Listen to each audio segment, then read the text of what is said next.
새해를 맞이해서요. 로마서를 잠깐 쉬고 하나님과의 만남을 주제로 해서 이제 말씀을 전하고 있는데 오늘 7번째 시간입니다. 그리고 오늘이 이제 또 마지막 시간이 되겠습니다. 오늘 우리가 살펴볼 하나님을 만난 사람은 모세입니다. 모세가 태어났을 당시에 이스라엘 백성들은 애굽에서 노예 생활을 하고 있었죠. 이집트의 왕은 이스라엘 백성들, 그러니까 히브리인들이 자꾸 그 수가 늘어나게 되는 것을 우려해서 모든 그 히브리의 남자들은 다 태어나는 대로 이제 죽이라는 명령을 내립니다. 그러나 모세의 부모는 그 모세를 죽이지 않고 숨겨서 키웁니다. 더 이상 숨겨서 키울 수 없을 때가 되니 모세의 부모는 그 모세를 갈대 상자에 넣어서 나일강에 띄우게 되죠. 마침 그 강으로 목욕을 하러 온 바로의 딸이 모세를 발견해서 건져 올립니다. 그리고 자기의 양자로 삼아서 집으로 데려가는데요.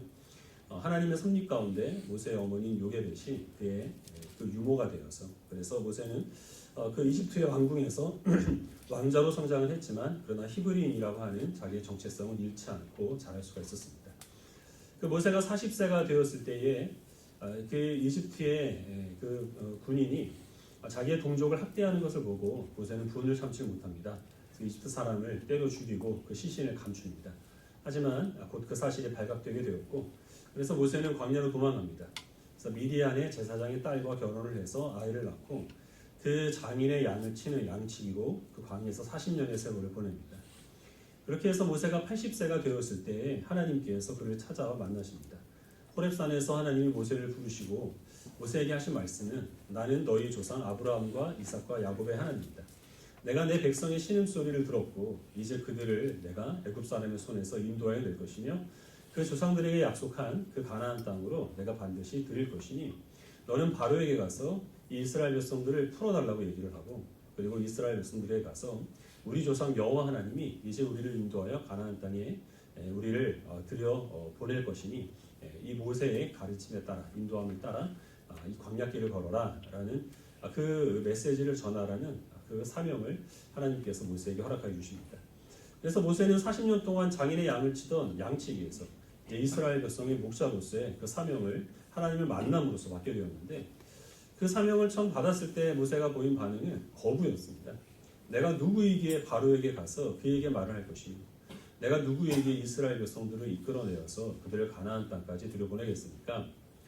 그래서 하나님께서는 네가 하는 것이 아니라 내가 너와 함께하겠고, 그리고 내가 너와 함께하여 이 일들을 이룬다는 것을 네가 이스라엘 백성들을 이끌고 이 호렙산에서 나를 경배하는 것을 통하여 확인하게 될 것이다 하는 말씀을 하십니다. 그래도 모세는 계속해서 여러 가지 이유를 들어 이 사명을 거부합니다. 나는 하나님께서 누구신지를 모르고, 그래서 이스라엘 백성들이 내게 하나님이 누구시냐라고 물으면 나는 그 이름을 가르칠 수도 없고, 또한 나는 바로 앞에 서서 그에게 설득을 하거나 이스라엘 백성들을 또한 이끌 수 있는 그런 능력이나 자격이 전혀 없고, 나는 말도 잘하지 못하는데 내가 어떻게 이 일을 감당할 수 있겠습니까? 라고 이렇게 말씀드립니다. 하나님께서는 그런 모세의 말에 다 일일이 그리고 친절하게 대답을 해주시는데요. 하나님은 하나님의 이름이 스스로 있는 자라라고 하는 그 거룩한 하나님의 그 이름을 가르쳐 주시고, 또한 만약에 바로가 말을 듣지 않으면 내가 그 바로에게 여러 가지 재앙을 내려서 일주일 만에 열어보니까 울컥해가지고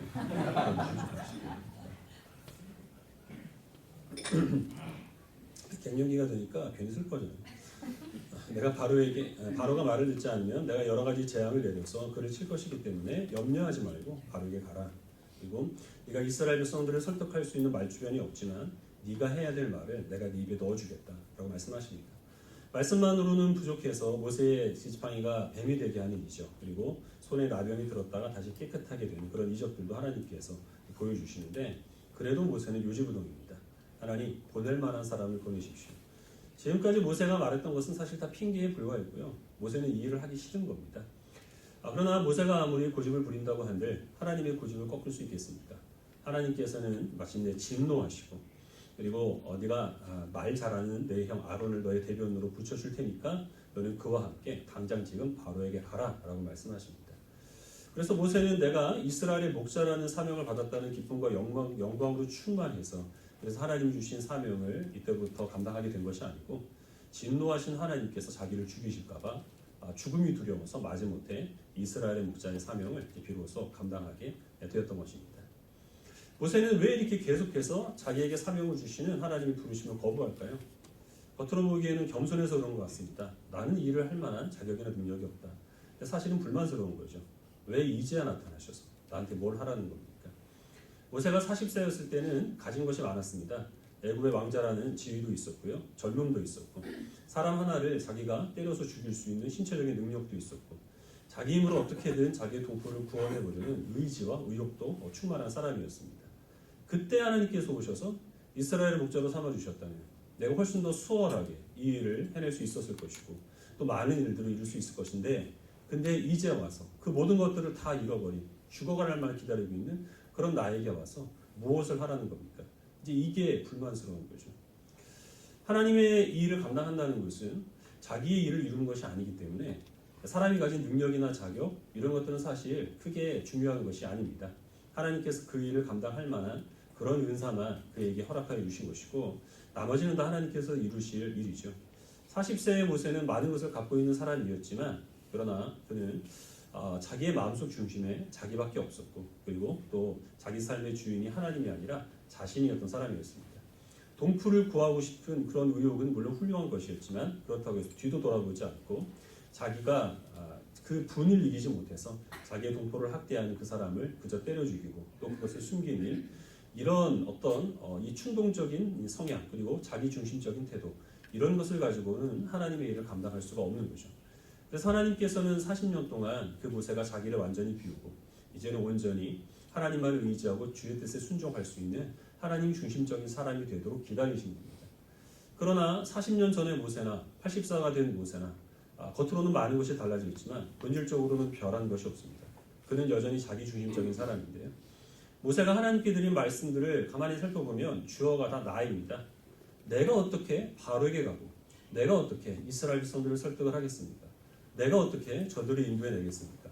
나는 말을 잘하지 못합니다. 나는 안 하겠습니다. 계속해서 나만 앞서고 있죠. 그에게 있어서는 지금 이 고통 가운데서 하나님의 구원을 기다리고 있는 이스라엘 백성도 안중에 없고 자기를 통하여서 또 이스라엘 백성들을 구원해낼 그 하나님도 전혀 생각이 없습니다. 오직 자기 자신밖에는 없는 거죠.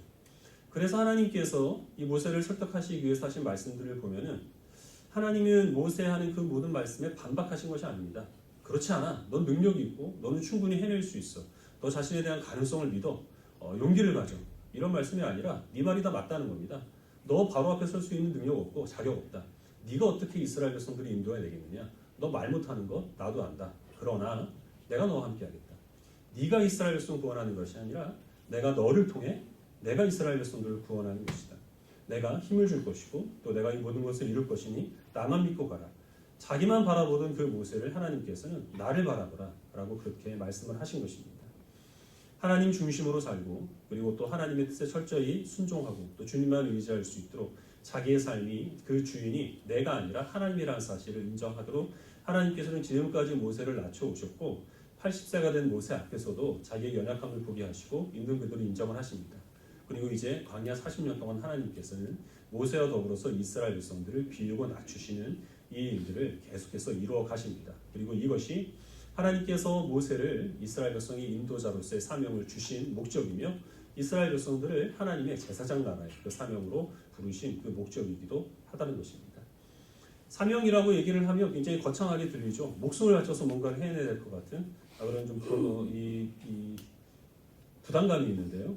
그러나 그 사명은 사실 모든 사람들에게 주어진 것입니다. 굳이 하나님께로부터만 받은 것이 아니고 서로의 관계 가운데서 주고받는 것이 사명인데요. 어떤 사람의 관계 안에서 우리가 감당해야 될 책임과 의무 그런 것들은 다 넓은 범위 안에서 사명에 해당합니다. 이 미혼 남녀가 교제하기 전에는 서로에 대해서 별다른 의무나 책임이 없죠. 그러다 이제 교제를 시작하게 되면 그때부터는 의무와 책임이 생깁니다. 연락을 하면 받아야 되는 것이고 그리고 또 그 약속은 반드시 지켜야 합니다. 그러다가 결혼을 해서 이제 가정을 이루게 되면 그 책임과 의무라고 하는 것은 이제 돌이키기에는 너무나 많은 희생을 요구하게 되는 엄청난 무게로 서로에게 주어지게 됩니다.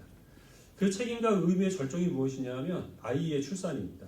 아이가 태어나면 삶의 중심이 아이에게로 넘어가게 됩니다. 이제 부모는 더 이상 자기를 위한 삶을 살 수가 없고 자기의 자녀와 가정을 위한 삶을 살아가게 되는 겁니다. 결혼하지 않았다면, 그래서 가정이 없었다고 한다면 12번이라도 더 때려쳤을 그 직장에 우리 부모님들이 그래도 온갖 더럽고 치사한 꼴을 다 보면서도 꿋꿋이 버티는 이유가 무엇이죠? 이른 아침이면 죽을 얼굴을 하고 출근을 해서 그래서 출근 시간까지 어떻게든 그 자리를 지키는 이유가 무엇입니까? 가정에 대한 사명 때문에 그런 것이죠. 이 사명이라고 하는 것은 결국에는 배우자를 만남으로써 그리고 자녀를 만남으로써 이 사람에게 생기는 것이고 주어지는 것입니다. 첫 시간에 말씀을 드린 것처럼 우리가 예수 그리스도를 믿는 믿음이 있다면 우리는 어떤 경험을 했든지 그렇지 않든지 내가 의식을 하든 그렇지 않든 하나님을 만난 것입니다. 하나님께서 우리를 불러주신 거죠. 하나님께서 우리를 만나시고 부르실 때는 그냥 얼굴만 보고 가시는 법이 없습니다. 항상 우리들에게 신자로서의 사명을 허락하여 주십니다. 이제는 하나님과의 관계가 시작되었기 때문에 그 관계가 요구하는 책임과 의무를 우리로 하여금 감당케 하여 주시는 겁니다. 그리고 그것이 우리 신자의 사명이 되는 것입니다. 그러면 우리는 물론 우리가 이 안고 있는 사명이라고 하는 것은 저마다 다양하지만 이 사명을 감당하기 위해서 반드시 치러야 될 과정이 있는데 모세를 낮추신 하나님의 손길을 우리가 받아들여야 한다는 것입니다. 나로 채워져 있던 나의 중심을 완전히 비우고 하나님으로 채워야 하는 것이고요. 지금까지는 내가 내 삶의 주인이 되어서 나를 위해 살았지만 이제는 하나님께서 나의 주인이 되심을 우리가 믿음으로 고백하여서 그 하나님을 위하여 사는 삶으로 바뀌어가야 한다는 겁니다. 그리고 그 하나님의 손길은 지금 모세를 다루시는 것과 같이 굉장히 혹독하고 그리고 또 우리들에게 많은 부담감으로 얼마든지 다가올 수가 있다는 것을 우리는 항상 유념하고 살아야 하는 것이죠. 성경에서 하나님 만난 사람들은 다 모두 다 한결같이 하나님의 사명을 받아들이게 되는데 오늘 우리가 좀 더 살펴볼 한 인물은 성경에 나오는 사람은 아니고요. 선교사님 중에 한 분을 여러분께 소개해 드리려고 합니다. 몇 년 전에도 한번 잠깐 말씀을 드린 적이 있는데요. 물론 8년 전이기 때문에 여러분들은 깨끗하게 잊으셨을 테고 이 아도니람 저드슨이라는 선교사님입니다. 미국의 선교사님이고요. 1800년대에 활동한 미국에서 최초로 파송한 선교사라고 인정받는 분인데 이 저드슨 선교사님은 미얀마로 파송을 받습니다. 25세에 자기의 가족들과 함께 미얀마로 넘어갑니다. 근데 미얀마에 들어간 지 얼마 되지 않아서 아주 어린 아들이 병으로 죽게 됩니다. 그래서 두 부부가 이제 슬픔을 가슴에 안고 열심히 선교를 하는데 수년 동안 열매가 없었습니다. 열심히 전도를 했지만 한 사람도 회심자를 얻지 못했는데요. 그러다가 6년 만에 처음으로 현지인을 세례를 주게 되었습니다. 그렇게 해서 한 사람 두 사람씩 회심자가 들어갈 때에 영국하고 미얀마 사이에 전쟁이 터집니다. 이 저드슨 선교사님은 미국인이었지만 백인이라는 이유로 영국의 스파이라는 누명을 쓰게 됩니다. 그래서 감옥에 갇힙니다. 1년 반 동안 옥고를 치르는데 그 감옥 안에서 온갖 고초를 다 겪습니다. 고문을 당하고 하루 종일 거꾸로 매달려 있는 그런 수모와 고생을 다 고스란히 당하게 됩니다. 그 아내가 백방으로 수고하고 열심히 노력한 끝에 1년 반 만에 감옥에서 나올 수 있었는데요. 이 일 때문에 그 선교사님의 아내가 건강을 크게 상하게 됩니다. 그래서 그 선교사님의 아내도 목숨을 잃게 되었고 현지에서 얻은 딸도 그 어머니에 이어서 역시 병으로 죽게 됩니다. 그때부터 이 선교사님은 2년 동안 극심한 우울증에 시달리게 됩니다. 아무도 없는 정글에 혼자 들어가서 거기서 움막을 짓고 그 움막 옆에다가 자기가 묻힐 무덤을 마련해 놓고 그 움막에 틀어박혀서 또 다른 일을 하게 되는데 그것이 무엇이냐면 성경을 미얀마어로 번역하는 것 그리고 영어와 미얀마어의 그 사전을 만드는 일 이것에 몰두를 하게 됩니다. 이때 이 선교사님이 만들었던 그 영어 사전을 지금도 사용하는 곳이 있다고 해요. 그만큼 잘 만들어진 사전이고 이분은 특별히 이제 언어에 아주 탁월한 은사가 있는 분이었습니다. 그래서 성경 번역과 사전 편찬을 다 마친 후에도 그분은 미국으로 돌아가지 않고 계속해서 미얀마에 남아서 많은 사람들에게 전도하고 또 구원하는 그 일들을 성실하게 잘 감당해 나가다가 병을 치료하기 위하여서 미국으로 돌아가던 도중에 항해 도중에 하나님께 부름받아 소천하시게 됩니다. 우리가 이 선교사님의 입장이라고 한다면 도중에 다시 본국으로 돌아가고 싶지 않았을까요? 가족들이 한 사람 한 사람 목숨을 잃을 때에 아무리 수고를 해도 어떤 선교의 열매가 없을 때에 오히려 간첩의 누명을 쓰고 감옥에서 고생을 당할 때 그런 모든 순간마다 다 하나님께 내가 이제는 이걸 그만두고 미국으로 돌아가겠습니다 라는 그런 말씀을 드릴 그런 기회를 숱하게 찾을 수 있었을 겁니다. 그리고 또 그렇게 자기가 본국으로 돌아갈 그 이유 가운데는 하나님의 탓과 그리고 또한 자신의 무능력을 얼마든지 이유로 삼을 수도 있었을 거예요. 하나님께서 나를 이곳으로 보내시려면 이 일을 감당할 만한 능력을 주시던가 이왕 보내셨으면 내가 이토록 수고하는데 그에 대한 열매를 허락하여 주시던가 이것도 저것도 아니면 나보다 더 능력 있는 사람을 하나님께서 나를 대신하여 이곳에 보내십시오. 나는 더 이상 못합니다. 저 같으면 아마 그렇게 기도하고 그냥 그 자리를 떠났을 겁니다. 하지만 선교사님은 돌아가진 않습니다. 어떤 일이 있어도 계속해서 그 미얀마에서 자기가 해야 될 일들을 죽을 때까지 다 짊어지고 감당을 합니다. 그 이유가 무엇이었겠습니까? 사명감 외에는 다시 설명할 일이 없는 겁니다. 아무리 열매가 없고 아무리 고생스럽고 내가 이 일을 감당하기에 너무나 무력해 보여도 나를 원하신 하나님께서 나를 이곳에 보내셨고 나에게 이곳에 사실을 맡겨주셨기 때문에 그 이유 하나로 거기에 있는 것이죠. 자기가 시작한 일을 끝마치겠다라는 그런 만족감, 그런 것만으로는 그가 치렀던 희생은 너무나 컸던 것이고요. 돌아갈 곳이 없어서 그가 거기에 머물렀던 것도 아닙니다. 그분은 선교사로 파송되기 전에 천재라는 그런 인정을 받는 인재였습니다. 그분의 그 마음속 중심에 오직 예수 그리스도밖에 없었고 하나님에 대한 사명으로 충만했다라는 것을 무엇으로 증명하게 되느냐 하면 이분은 이제 2번 재혼을 하게 됩니다. 다 그 아내들이 다 이제 그 사별을 했기 때문인데요. 그 선교지에서 아내들이라고 얘기하니까 일부 다쳐가는데 그것이 아니고 한 번 돌아가시면 또 재혼을 했다가 또 이제 돌아가셔서 이제 재혼을 하시고 이렇게 됐는데 이제 2번째 아내가 병에 들었을 때 처음으로 본국으로 돌아가게 됩니다. 병을 치료하기 위해서. 그때가 선교사로 파송된 지 33년째가 되는 해였고 그때가 이제 유일하게 미국을 잠깐 들렸던 때가 됐습니다. 근데 이분이 미국으로 들어온다라는 이야기를 듣고 그 미국 교계 내에서는 이제 그분을 앞다투어서 모시려고 했습니다. 그분의 30년간의 그 선교 사역이 널리 알려졌기 때문에 그래서 우리들에게 그 선교지에서 있었던 일들 또 많은 역경을 다 이겨내고 이 선교의 어떤 성과들을 거둔 일 그런 것들이 자기네들에게 도전을 주지 않을까 하는 기대를 가지고 그분을 교회로 모셨습니다. 근데 모신 교회마다 다 실망을 했다고 합니다. 왜냐하면 이분이 초청된 교회에서 증거한 것은 오직 예수 그리스도의 십자가밖에 없었다라는 것이 이유였습니다.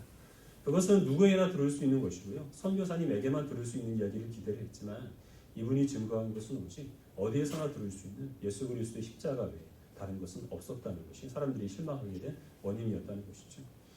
이분은 자신의 삶의 중심에 오직 하나님만을 두었고 자기가 이 일을 감당하는 데 있어서 필요한 모든 것은 다 주님의 십자가로부터 비롯됐다는 사실을 알았고 지금까지 그것을 위해 살았기 때문에 그래서 그것만을 증거했던 것이고요. 많이 고생하고 가족들이 죽고 또 이 선교에 대한 성과가 뚜렷하게 드러나지 않는다고 해도 주님께서 십자가의 길을 걸으셨기 때문에 자기 역시 마찬가지로 그 믿음으로 그 길을 온전하게 걸을 수 있었다는 것입니다. 여러분들의 사명은 무엇인가요? 가장 우선적으로 우리 그리스도인들에게 주어지는 사명은 직접적인 교회의 직분입니다.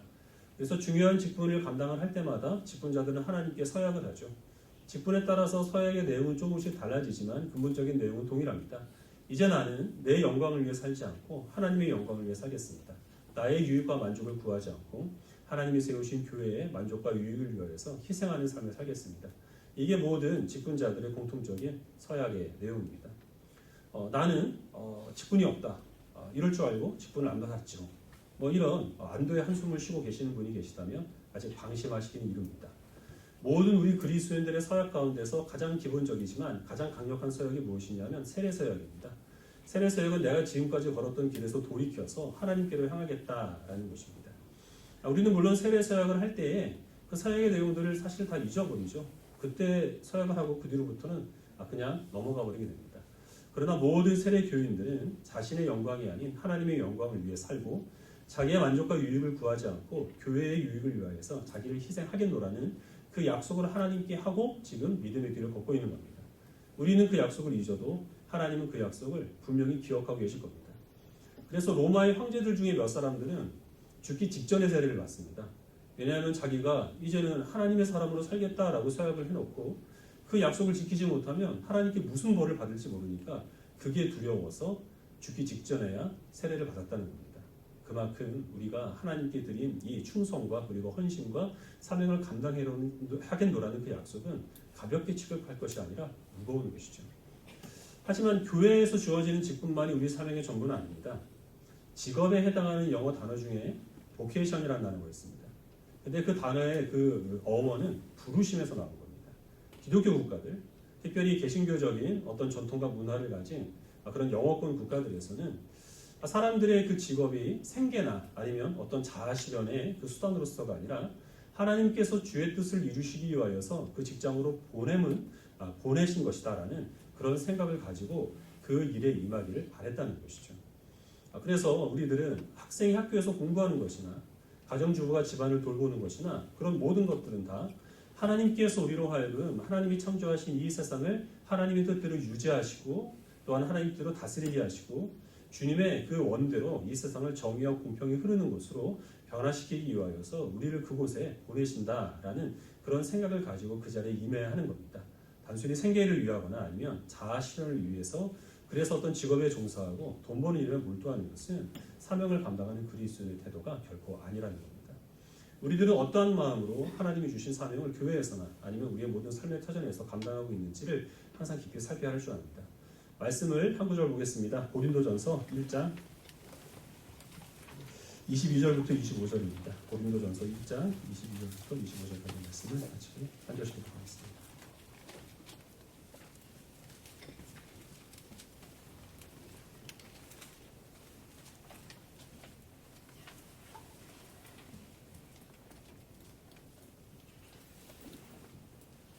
고린도전서 1장 22절을 제가 먼저 읽고 25절까지 하겠습니다.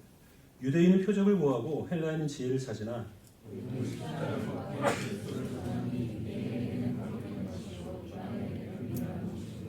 오직 부르심을 받은 자들에게는 유대인이나 헬라인이나 그리스도인은 하나님의 능력이요 하나님의 지혜니라. 하나님의 어리석음이 사람보다 지혜롭고 하나님의 약하심이 사람보다 강하니라. 22절에서 말하고 있는 표적과 지혜는 이때 당시의 사람들이 자기가 원하는 것을 이루기 위하여 필요한 수단들을 다 포괄하는 그런 단어들입니다. 만약에 사람이 자기 뜻을 이루기 위해서 살아간다면 필요한 것이 많이 있죠. 건강, 재능, 물질, 돕는 사람들, 어떤 기본적인 여건들 그런 것들이 다 있어야 할 겁니다. 그것이 이제 표적과 그리고 지혜인데 그러나 우리 그리스도인들이 하나님의 뜻을 이루기 위해서는 이런 표적과 지혜들이 필요 없다는 겁니다.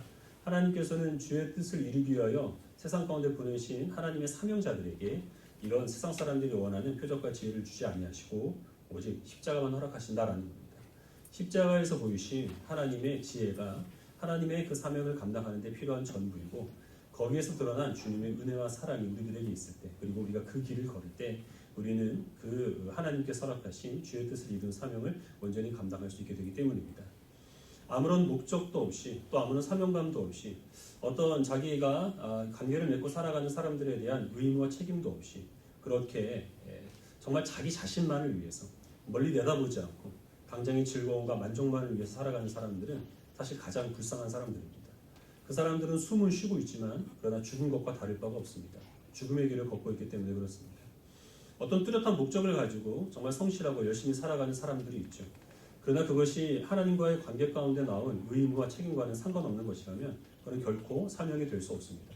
그런 사람들에게 있어서 하나님께서 주시는 십자가는 아무짝에도 쓸데없는 쓰레기에 불과합니다. 그 십자가에서 보이신 사랑과 능력은 자기가 원하는 것을 이루는 데 있어서는 별반 도움이 되지 않기 때문입니다. 하나님께서 주신 사명이 무엇인지를 알고 또 그것을 이루기 위하여서 열심히 자기를 희생하며 살아가는 그런 사람들이 분명히 있습니다. 하지만 그 원동력을 자기 자신으로 삼는 사람이 있습니다. 삶의 중심이 자기가 되어서 내가 가진 능력, 내가 가진 재능, 내가 가진 자격 그런 것들로 인하여 하나님의 일들을 이루겠다라는 그런 사람이라면 40세의 모세와 같습니다.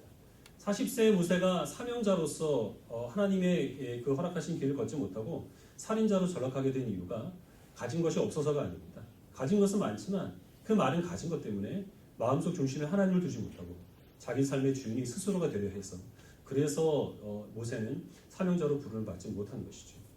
그런 혹시 입장에 있는 사람이 있다면 하나님께서는 모세를 다루신 것처럼 자신을 완전히 비우도록 낮추시는 하나님의 손길로 그를 또한 하나님께서 다스릴 줄 압니다. 마음으로는 항상 무엇인가를 하고 싶고 또 입술로는 내가 주님을 위해 헌신하겠습니다. 우리가 지금 예배에 그 찬송으로 불렀던 내 모든 것, 내 생명까지 다 주님께 바치겠습니다. 이렇게 고백을 해도 정작 하나님께서 무엇을 해야 될지 그것을 보여주시고 또한 그것을 하고자 하는 그런 어떤 부담감들을 해야만 한다는 그런 부담감을 주셔도 이런저런 이유로 해서 빠져나가는 분들이 또 많이 있습니다. 물론 충분한 이유가 있어요. 내가 그럴 만한 능력이 없고 나는 그럴 만한 자격이 없고 이 일은 나한테 맞지 않고 나보다는 더 이 일을 잘할 사람들이 있어서 그래서 우리들은 그 일들을 회피하는 것이죠. 하지만 그 모습은 80세의 모세와 똑같다라는 것입니다. 하나님께서 주의 일을 감당케 하시기 위해 우리들에게 주시는 것은 십자가의 능력이고 십자가의 능력과 지혜가 있을 때는 우리가 어떤 처지와 형편 가운데 있든지 우리들은 능히 하나님이 주실 일들을 온전하게 감당할 수 있는 것입니다. 많은 그리스도인들은 40세의 모세와 80세의 모세 사이를 왔다 갔다 하고 있습니다. 하나님을 만나시길 바랍니다. 많은 것을 갖고 있으면 그 많은 갖고 있는 것 때문에 하나님을 중심에 두지 못하고 또 가지고 있는 것이 없으면 없어서 하나님의 그 부르심을 거부하지 마시고 우리를 만나실 때마다 그 사명자로 부르시는 하나님의 음성에 귀를 기울이시고 순종하시길 바랍니다. 한 가지 여러분께 권면드릴 것은요. 우리가 감당할 사명 중에 최우선의 사명은 예배자로서의 사명입니다. 하나님께서 우리들에게 원하시는 것은 우리가 어려운 사람들 어디 나가서 봉사활동을 하면서 많이 돕거나 돈을 잔뜩 벌어다가 교회에다 헌금하는 것 아닙니다. 그것은 물론 부록적으로 부수적으로 우리가 감당해야 되는 것이지만 가장 우선적으로 하나님께서 우리들에게 원하시는 건 예배자로서의 사명을 감당하는 겁니다. 예배를 통하여서 내가 얻을 것, 내가 어떤 느낄 감동 이런 것들만 생각을 하면은 우리는 예배 자리를 귀하게 여길 수 없습니다. 그러나 예배를 사명이라고 생각을 하면 우리들은 예배를 드리는 이 시간을 귀하게 여기게 될 것이고 어떤 어려운 일이 있어도 예배 드리는 것을 가장 우선순위에 둘 줄 압니다. 올해 들어서 사실 이 예배 드리는 자리가 너무 좀 비어가고 있습니다. 예배 자리가 비어가고 있는 건 하나님께서 우리를 신자로 불러주신 이유와 이 교회를 세우신 그 사명을 망각하는 것이고요. 교회가 존재할 필요가 없는 것입니다. 예배를 드리는데 조금 더 힘을 내는 사명감을 가지고 예배를 드리시는 주의 백성들이 되시길 바랍니다.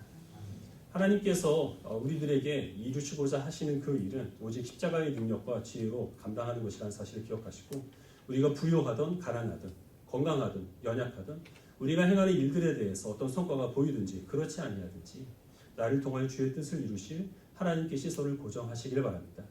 예배하는 이 시간 주님께서 우리에게 주시는 것은 오직 십자가의 능력과 지혜이니 그것을 가지고 세상에 나아가 한 주간 동안 어디에서든지 하나님께서 우리에게 주신 그 신자의 사명을 믿음으로 감당하는 거룩한 주의 백성들이 되시기를 주의 이름으로 축원합니다.